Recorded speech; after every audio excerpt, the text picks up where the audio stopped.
Après plusieurs tentatives judiciaires, l'église Mission prophétique congolaise de Jésus-Christ, sise au quartier Marché Mayaka, dans le 2e arrondissement Vunvu, jouit désormais de ses droits en récupérant ces 2 parcelles d'une superficie de plus de 5450 mètres carrés à la suite d'une décision judiciaire qui opposait la famille Mvunvu, Madame Sidikatou Kofo, contre la dite église.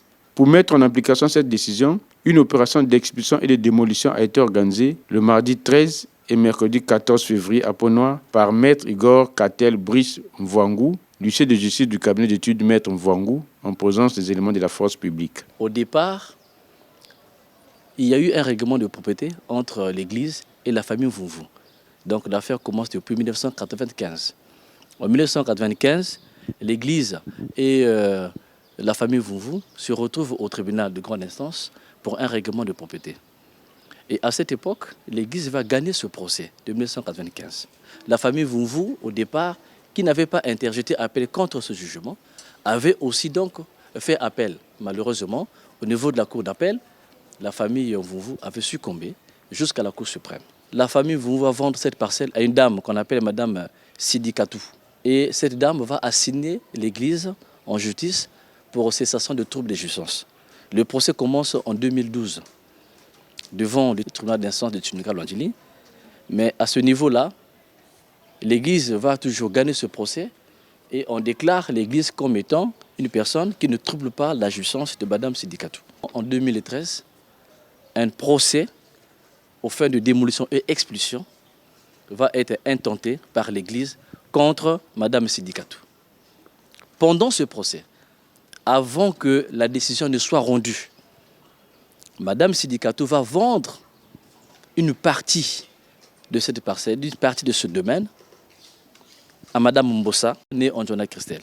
L'église, par son représentant, demande à Madame Mbossa de ne pas construire sur les lieux parce qu'il y a un procès entre l'église et Madame Sidikatou qui est sa vendeuse. À ce jour, il était question qu'on puisse exécuter toutes les décisions de justice rendues en faveur de l'église, décisions qui sont devenues définitives et ont acquis l'autorité de la chose jugée. Vous savez que nous avons été interpellés parce qu'on était en train de retarder cette exécution, mais nous avons été interpellés par la chancellerie qui nous a reproché de ne pas exécuter des décisions qui sont devenues définitives et ont acquis l'autorité de la chose jugée. Et le faisant, on était en train de préjudicier à l'église. Il est bien normal qu'on puisse exécuter ces décisions de justice. C'est pourquoi nous sommes arrivés sur les lieux, accompagnés de la force publique sur réquisition du procureur général près la cour d'appel de Pointe-Noire. Nous avons expulsé Mme Mbossa et tout occupant de son chef et nous avons procédé à la démolition de toutes les constructions qui ont été érigées sur les lieux. S'agissant de l'ancien acquéreur qui avait érigé ses bâtis sur ce terrain, Maître Mvwanga a rassuré qu'il n'a plus de voie de recours car le droit a été dit. Aujourd'hui, Mme Mbossa n'a plus de voie de recours concernant la procédure de règlement des propriétés qui opposait l'église à sa vendeuse, Mme Sidikatou, et elle-même qui a été mise en cause pendant qu'on était en train de signifier et exécuter des décisions rendues en faveur de l'église contre sa vendeuse. Elle a interjeté appel, un appel tardif. On a rejeté son appel. Elle a exercé un pourvoi. On a rejeté son pourvoi. Mais au moment où nous parlons, si ces décisions dans lesquelles Mme Mbossa est arrivée à être mise en cause, ces décisions sont devenues définitives, je me pose la question, quelle voie de recours va-t-elle encore exercer? Ces locataires ont été notifiés par exploit de mon ministère.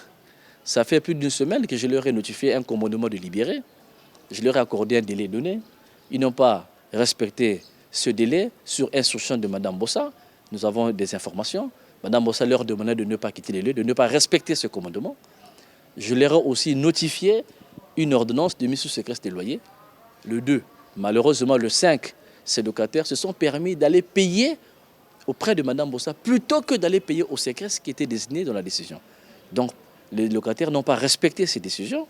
Nous avons compris que ces locataires sont complices de Mme Mbossa qui occupe son titre ni droit. Par conséquent, et Mme Mbossa et ses complices doivent être mis dehors.